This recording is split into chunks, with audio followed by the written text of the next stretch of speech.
Happy St. Patrick's Day. Welcome to the Cafe on Air podcast. I'm your host, Big Italy 42.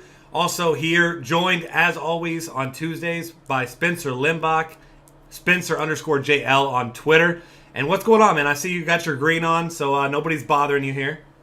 Yeah, we both have a little bit of nostalgic green on. You with the Draft Street shirt, and I got the Seattle Supersonics green on, so nice. Kind of fit into that theme pretty well today. Yeah, the throwback theme. I mean, rest in peace, Draft Street, and the Sonics, I guess. And the Sonics, yeah. Yeah, I mean, not so much the Sonics for me, but I was a huge Draft Street fan, so little disappointed that it got murdered, but either way, we'll move on. It got absorbed. Yeah, absorbed, as you would say. Yeah, that's the nice way to say it. But, definitely don't miss the efficiency, especially on a night like tonight where there's some ugly games, some big point spreads, only a 5-game slate. It kind of seems like this is the Monday slate, and yesterday was the Tuesday slate. I mean, we've seen some weird slates, some 2 games, some 14 games. It's been a real strange stretch here in the NBA recently. Yeah, pretty much. And if you just look at the spreads here, I mean, you said you got 3 double-digit spreads, and then the other 2, you have Memphis, Detroit. I mean, that's not a fantasy gold mine by any means with the 5-point spread. And then you have Milwaukee, New Orleans. So, I mean, kind of a slower pace matchup there. So, I mean, just looking on the surface here, you're going to have to kind of get creative to, strike some good combinations and get quality fantasy value. Yeah, and we're here to definitely help you with that, see what we can come up with, try to help you guys fit in our favorite plays of the day and some guys we think you should need. So we're going to do this. This is going to be our FanDuel podcast. We're going to have 2 here. We're going to have the DraftKings one as well, but each one shouldn't take that long in this short slate. So we'll go ahead and kick things off here, FanDuel. Taking it from the top, point guards. Chris Paul tonight, $10,200 against Charlotte. You like the matchup, but Blake Griffin's back. He doesn't have to do a lot. I'm passing on Chris Paul. What are you doing tonight? Yeah, I'm not doing it. I mean, I'd rather spend on Harden and Anthony Davis, and I just don't think you can work in Chris Paul when trying to do that. And there's some decent mid-range, upper mid-range guys at point guard, so I don't think you have to go that route, especially with Blake Griffin back in. Yeah, I completely agree. Doesn't need to do as much, and his price is kind of inflated enough from his recent production without Blake Griffin that it makes it kind of hard to roster him despite a good matchup. So not a guy I'll be paying for tonight. Interesting play here. We'll get to this more later. He's a better play on DraftKings. But Tyreke Evans, give me your thoughts on Tyreke Evans here. I mean, he's had 2 of his last 3 games that he's played, sat out the Brooklyn game, 45 and 48 fantasy points. So he's got upside, but at that price, not a whole lot of potential upside above that. So is he a guy you're looking at? Yeah, and the way I'm looking at things tonight is I'm a little less price sensitive than usual. Usually on a 10-game, 8-game plus slate, I'm really price sensitive, and I probably would shy away from Tyreke. As you said, there's not a whole lot of profit potential for 8.4K on FanDuel, but I mean, he's gonna see the minutes. This is one of the few games that's actually a single-digit spread. So it should be close. They should get the full complement of minutes. And Milwaukee's kind of regressing against the point guard spot on defense, as we kind of expected with Michael Carter-Williams there, and not Brendan Knight. So they're about less than mediocre against point guards now. So, I mean, not a bad matchup. And I made a preliminary lineup on FanDuel, and Tyreek's in it. So, I'm not afraid to go that route today. Yeah, and I don't blame you there. It is a good matchup, as we know. Michael Carter-Williams, much better fantasy player than real player. So I think he's in play tonight, but not someone I'm actively targeting at 8,100. We saw him sit out the last game, much to the chagrin of myself and so many others. Jason Kidd decided to, troll the community, maybe drank too much during the daytime and forgot. I don't know. Whatever it is with Jason Kidd, the ultimate troll job there last time out with MCW. It's in the water in Milwaukee, so I think that he drank some tap water that day in Milwaukee, and he kind of got that Larry Drew effect going on. Yeah, or Natty Light. It's all the same. Yeah, that's their water. Pretty much. Yeah, I mean, that wouldn't surprise me either, really. But, Michael Carter-Williams, really don't know what to make of him. If he plays, and if he plays, his 38, 40 minutes, like, yeah, that's a great pick in this spot, but you just really don't know. And when you don't know, it's probably best to pivot elsewhere. Yeah, and exactly. Like, you're going to need to get creative, like you mentioned, for this slate. And I don't know that paying for top options is necessarily the way to go there at point guard, but not a lot of other top options. Kemba Walker, Mo Williams, both facing the Clippers tonight. Hard to say who's going to get minutes where. I mean, Kemba trending up towards 30, Mo Williams trending back down towards 30. I'm not touching either guy tonight. I can't pinpoint it. Both guys over 7K. If they were in the 6 range, maybe. But for me, it's just a pass and hope neither one goes off. Yeah, they're pretty much split in that production, right down the middle, and that's not good at those respective prices. Yeah, especially against Chris Paul. Anybody seeing time against Chris Paul, not a target I like to have. But moving a little bit further down, you've got Elfrid Payton, who's playing tremendous basketball. There's the thought that he's going against Patrick Beverley, who is a good defender, but I mean, I'm not buying that he's the elite defender. I think Chris Paul, guys like that, are much better defenders. I'm not concerned with Elfrid Payton because as far as on-ball defenders go, yes, Patrick Beverley is one of the better ones at the point guard position, but Elfrid Payton not scoring dependent really at all. I mean, last game, 9 rebounds, 10 assists. Game before, 5 rebounds, 9 assists. So he's a guy that can kind of fill it up at 6,600 without having to get off good shots against Patrick Beverley. Yeah, and kind of like we said before, I mean, that's kind of a steeper price tag than usual for him. But on this slate, it's relative value, especially looking at his recent production. And Patrick Beverley, he doesn't play a full complement of minutes. He's only seeing like 25 minutes a game. So, I mean, he's not going to be on the floor the whole time hounding Peyton. And like you said, Peyton, this is an up-tempo matchup. They're playing up in pace against Houston, and that could work into his favor. Maybe a few more rebounds coming out to the perimeter, a few more assist opportunities. So, yeah, I mean, this is a decent spot for him, and he's going to play 35, 40 minutes. And that's, definitely carries some weight in a slate like this. Yeah, and like we mentioned, very limited options. 2 more I'm looking at here. Seems like Mike Conley still listed as questionable. I would anticipate he sits once again, mostly because Greg Monroe now out for Detroit. Apparently injured himself in practice yesterday. He's not playing, so that kind of makes this a less difficult game there for Memphis with Detroit's best player, in my mind at least, now sitting. So does that open up more shots for Reggie Jackson? I like to think so. If he's not facing Mike Conley, maybe he gets Bino Udrih, Nick Kalathis. Solid matchup either way. I know he's struggling, but that just could keep his ownership percentages down. See a guy you're looking at all? Yeah, I agree 100%. I mean, I wasn't on him until that Monroe news hit, and especially Bino Udrih is just not a good defender. I mean, that's a huge downgrade, Conley to Udrih. So some people may overlook that, and they'll probably look at the game logs and not want to, even come close to rostering Reggie Jackson. But, yeah, I mean, this is a nice spot for a bounce back, and he'll definitely be on my radar. Yeah, and that's something you've preached a lot, and it's still a key, so I'll reiterate here. Don't be slaves to the game logs, was the quote from you. Don't just look at guys, click on them on FanDuel, DraftKings, whatever it may be, and just see their recent production because, yes, you can look at that for minutes, but you also got to take into account foul trouble, game situation, things like that. So definitely not the be-all, end-all. If you're looking for a tiebreaker between 2 guys, maybe you can use that. That's not the route I like to go either, but, I mean, it's really not much of a tool, if you ask me. Well, taking that one step further, and you just have to, think about majority of people making lineups do see that, and they'll click on a name, and they'll look at that, and they'll take comfort in a guy, seeing, reaching 30-plus fantasy points in his past 5 games. But you just really have to take all the contextual factors into consideration and just see, not really let that influence your opinion too much, because sometimes it has bearing on the future games. If a particular situation, a guy seeing more minutes due to injury, whatnot like that. But a lot of times it really doesn't carry over. So you just have to kind of piece through that yourself and ask yourself those questions. Yeah. One other guy I'm going to be looking at here at point guard, Alexei Shved. Shved sanity, sweeping the nation right now. He's playing well.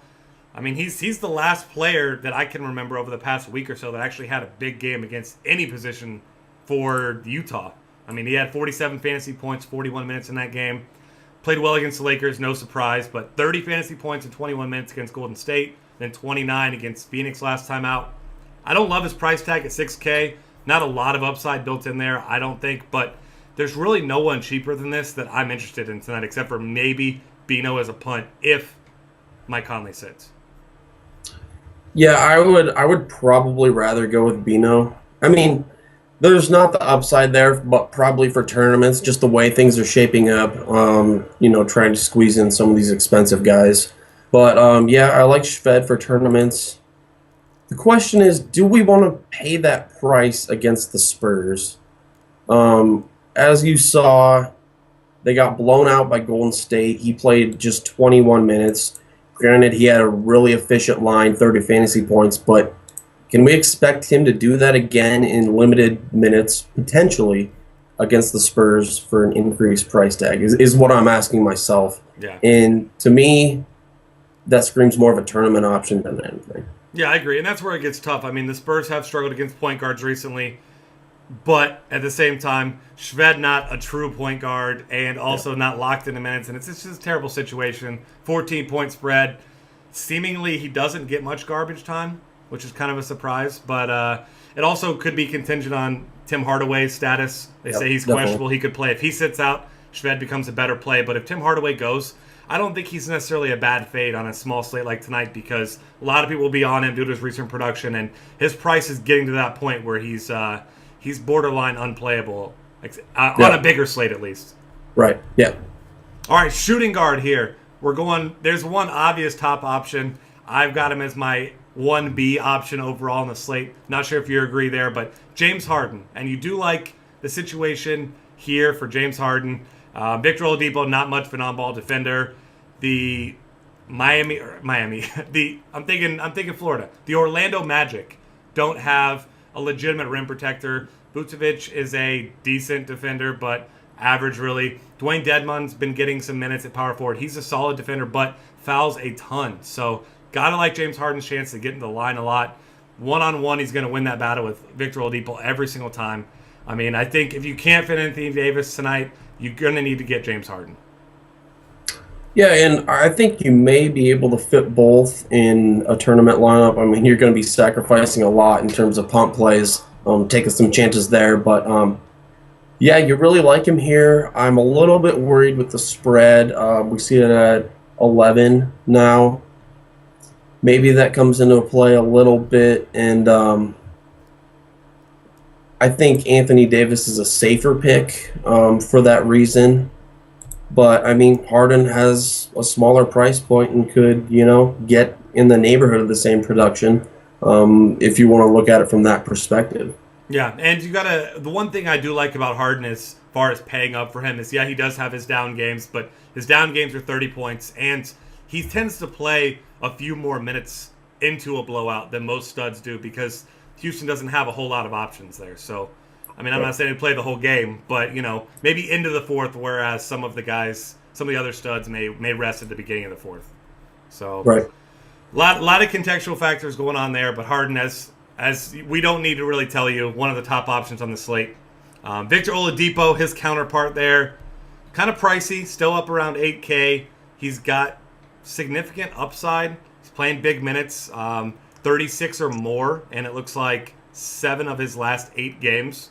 So, as we know, James Harden, a fine defender, but not a guy that's focused on defense because he's the main and really only consistent scoring option for Houston right now.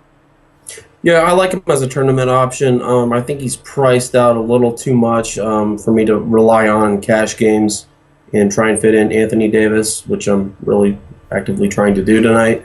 So yeah, I'm saying tournament option with upside. If you had Harden in, you kind of want to pivot down to someone like Oladipo, who could be a better per dollar pick if things turn out in his favor. Yeah.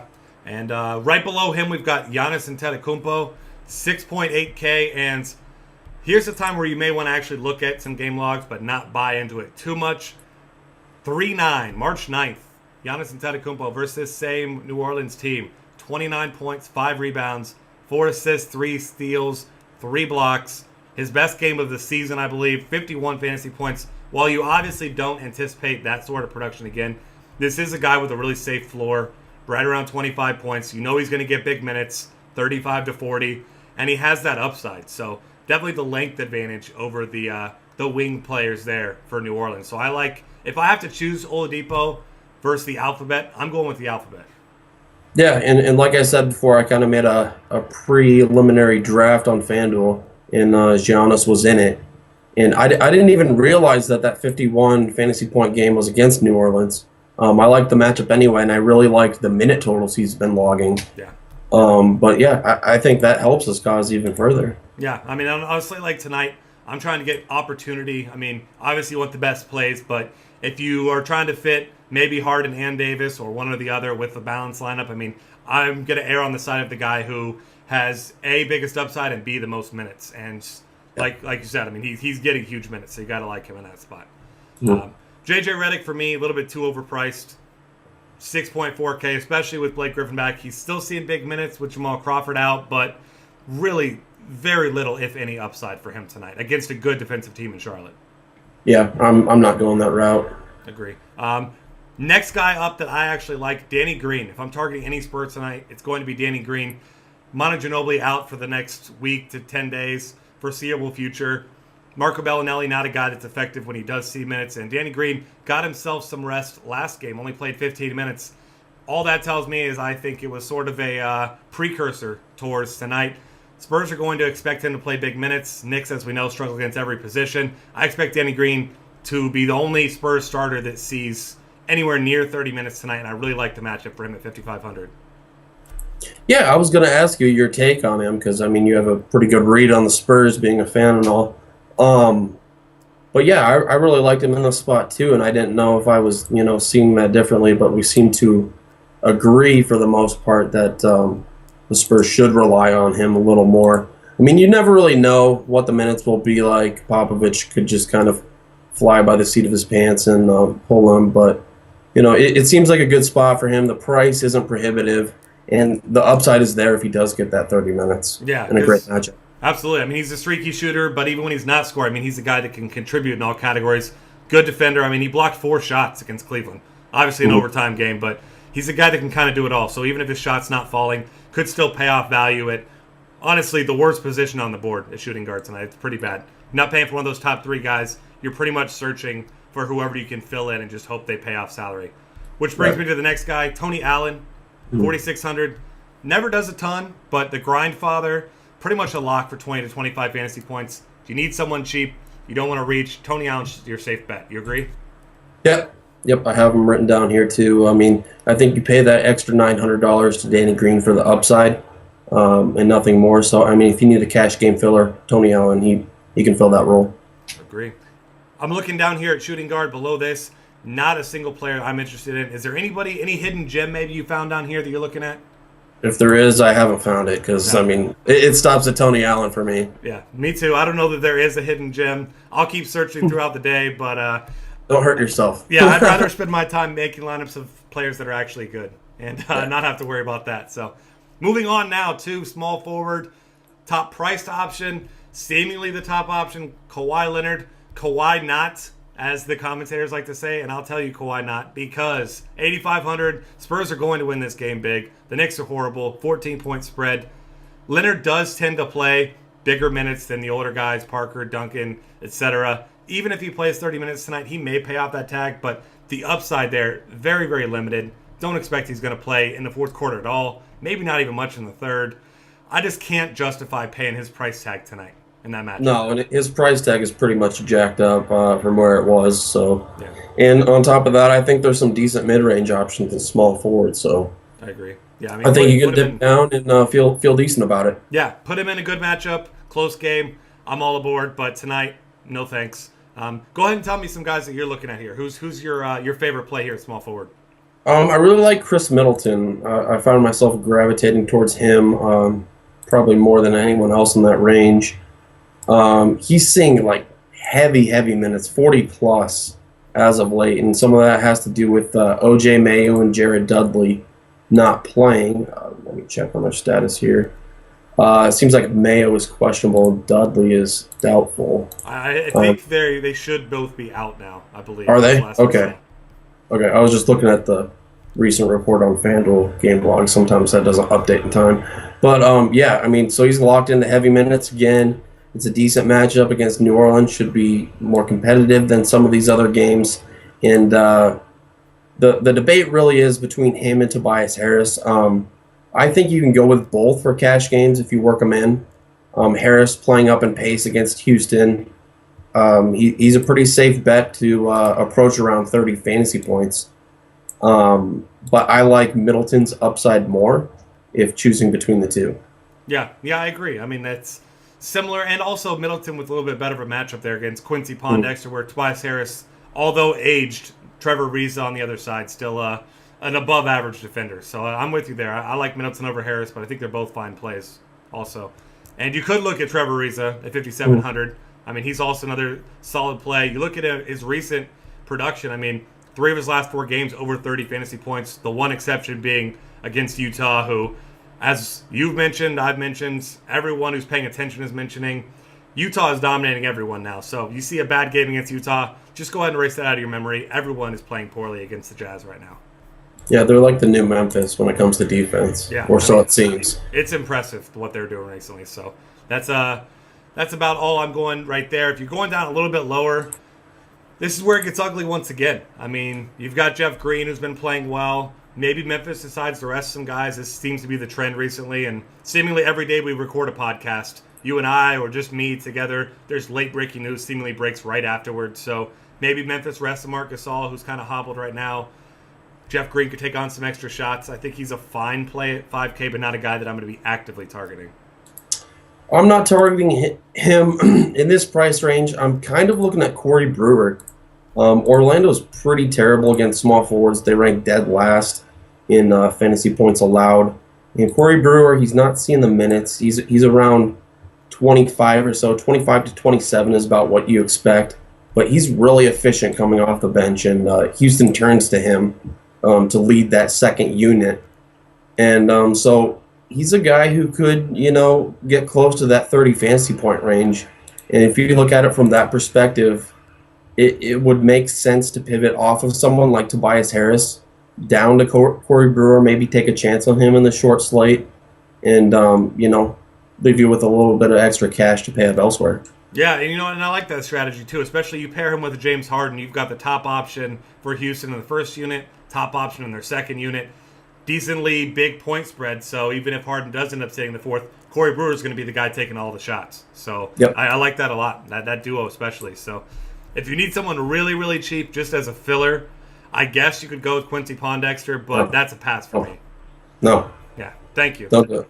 Thank you for backing that up. It's not a place I'd like to be, but so that's the issue we're having. Obviously, some value probably come up during the day, but not a whole lot down low right now. Speaking of the opposite of down low, Anthony Davis, $12,300, price finally getting up there near Russell Westbrook levels even, but I mean deservedly so. You look at what he's been doing recently, just monster games, and you take out that Brooklyn game, which was a blowout, still 35 fantasy points in 28 minutes. His last 2 games, 81 and 66. And by the way, that 66, 43 and 10, 6 assists, 2 blocks, and a steal was against this same Milwaukee team. A terrible interior. They don't have anyone with a prayer of stopping him down low tonight. Yeah, on a short slate, I think you have to lock him in. I'm probably doing so more than James Harden tonight, even though Harden is cheaper. Yeah, I mean, you just have to love that recent production, and I think it's viable. It's sustainable moving forward. So, yeah, he's definitely the top play, and I don't think anyone would disagree with that. No, and if they do, I'd like to play him head-to-head because that's a little bit crazy, especially on this slate. Davis already said, I mean, they're in a playoff hunt right now.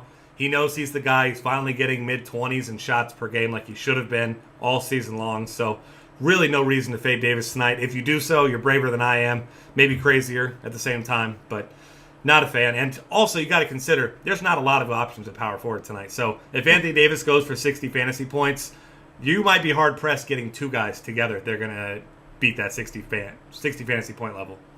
Yeah, I'd rather take a chance on some of these cheap guys at other positions than take a chance fading Anthony Davis. If you want to look at it that way. Completely agree.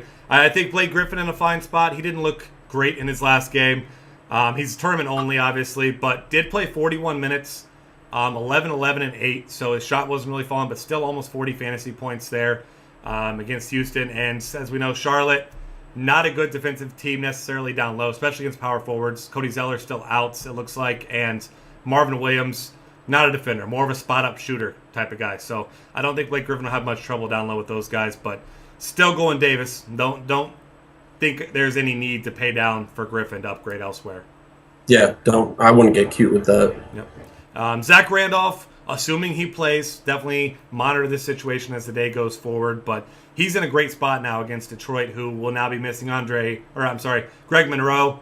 They'll still have Andre Drummond, but he's going to be matched up with Anthony Tolliver and company, whoever else they decide to throw at him. And Zach Randolph's going to have himself a very nice day tonight if he ends up starting, especially if Marc Gasol sits.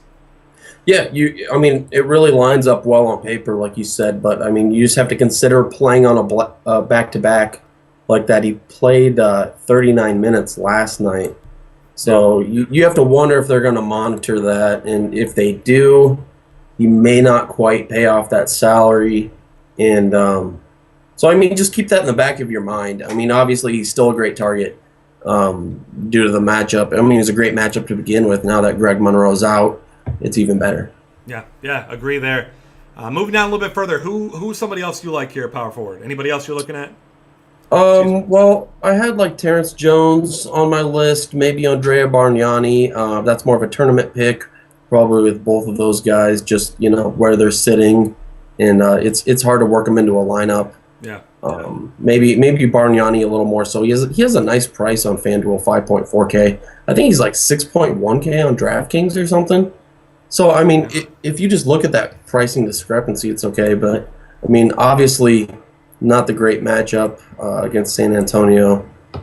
So I'd say more for tournaments. Digging deeper, you could go Marvin Williams. He should. The whole Charlotte team should have a bounce back. They were pretty awful against Utah last night. They scored 65 points total. Was that what happened? Oh, I don't even know if it was that. It was somewhere in that range. It was embarrassing. I think they had 43 points at the end of the third or something. It was horrible. Yeah. So if Cody Zeller's out, Williams will probably start, and he will start. And I think he's an okay salary cap reliever at 4.3K against the Clippers. Yeah, I think that's the route I'll be going, to pair him up with Anthony Davis more than likely in most of my lineups. Cash games for sure. And looks like stepping in for Greg Monroe, Anthony Tolliver. We were talking about it before the show. Not much of an upside with this guy, but at the same time, got to anticipate he's going to get minutes. He had 22 and 28 his last two games out. Less than ideal matchup, of course, against Zach Randolph and company down low. But if the guy's getting 30-plus minutes at 3,600, you don't need a whole lot. So I think you'd be fine going ahead and slotting him in and then just hoping he hits that 20-point fantasy threshold. He's just so scoring dependent that it makes me uneasy. Yeah, he's minimum salary, but here's the debate I'm having: is him between Boris Dio and Marvin Williams. I think I feel a little safer with Williams assuming Zeller's out, in cash games, just paying up a little bit higher. But what about Boris Dio? Do you like him at all? For that same price as Anthony Tolliver? Going up against a weak Knicks front court. Yeah, I do like Boris Diaw, and he's playing a decent amount of minutes, 24 and 25 last two games. Obviously, Spurs played 2 nights ago against Minnesota. They play again tomorrow night, so you got to wonder if maybe someone sits. Even if they don't sit, like we've mentioned already, Spurs aren't going to need to play their starters for, maybe more than 3.5 minutes in this game, as bad as the Knicks are. So you got to think Boris Diaw probably going to get in the mid-20s in minutes, and he's a guy who could do it all. He's a guy, he played point guard before. He's not in the NBA, but overseas, played point guard. He's a great passer. He's a good rebounder. And, who's he going up against with that second unit? Lou Amundsen, Cole Aldrich. There's really no one down low. Boris Diaw, an underrated post player too. I mean, he's got good post moves, so I think he could be a sneaky tournament play. Still a little bit too risky for cash games for me, unless we see maybe Tim Duncan sitting tonight. But So would you go Anthony Tolliver over him if you had to steep into that range for cash games? Assuming all the Spurs starters are playing, I'd probably go Tolliver first. But Okay. if anybody's sitting for the Spurs, I'm fine with Diaw. But as we see, I mean, his floor right around 5 points. So, I mean, he can kind of disappear at times.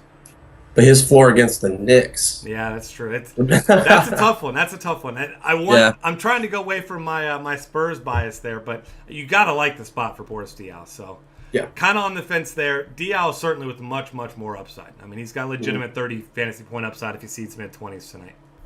Right. All right, next up we've got center, the final position, and I got 2 words for you here if you can afford him. Vucci Main. Nikola Vucevic, 8,400.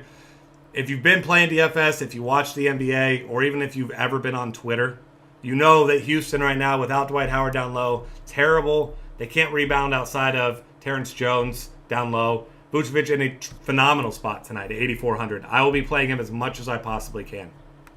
Yep, and like I said, that first draft on FanDuel, I mean, he was probably like the second player I plugged in after Anthony Davis, and then just kind of, trying to fill out a lineup surrounding those two. So I'm on board with you with that pick. Yeah, and obviously FanDuel, you can only play one center, so if Vooch goes for 50, everyone else goes for 25 to 30. You got to take that into account. I mean, that's an important part of your strategy when building your lineups tonight. You get behind that big scoring center and no one else scores a lot, which is a distinct possibility tonight, especially if Marc Gasol sits out. I mean, that's putting you back in tournaments pretty quickly. So get yourself some exposure there to the Vucci Main. Yeah, Marc Gasol is really the only other guy I feel confident about. I mean, assuming he plays a full complement of minutes, which carries some risk as well. So, yeah, I mean, paying up a little more for Vucevic really looks like the way to go. Yeah, I mean, it seems like the easy way. Obviously, Gasol, like you mentioned, if he plays, he's a fine spot. Zaza Pachulia playing well, not a great matchup particularly. Only played 19 minutes last time against New Orleans. I believe it was foul trouble. I'll have to look into that one. But either way, he's playing well. He's a much better play on DraftKings, which we'll get to in a few minutes here. But outside of that, there's really nothing to like at the center position. Al Jefferson just off injury, not playing big minutes. No thanks. Andre Drummond tested for a concussion after last game, cleared to play tonight, but I'm not paying his tag tonight. Almost identical to Vucevic. Yeah. No thanks for me. Yeah. One more guy you could look at is Omar Ashik. Don't love him. He has a low floor at times. But he's been producing as of late. The past 2 games, he had 34 and 29 fantasy points. Only 18 against Milwaukee last time. Just, what was that, last week or a week and a half ago? So, I don't know. He's somewhat kind of in that range. I'm probably not going to do it. I'm just going to click Vucevic in and, work around that. Yeah, and understandably so. That's probably the way that I'm going to be going and seeing what I can fit around him before venturing deep and trying to fit one of these other guys. So that's going to wrap it up here for us for the FanDuel podcast. Check out our DraftKings podcast coming up here in a few minutes. We've got some great content on dailyfantasycafe.com. Follow us at DF Cafe. I'm at Big Italy 42. He is at Spencer_JL. And we will see you guys again next time.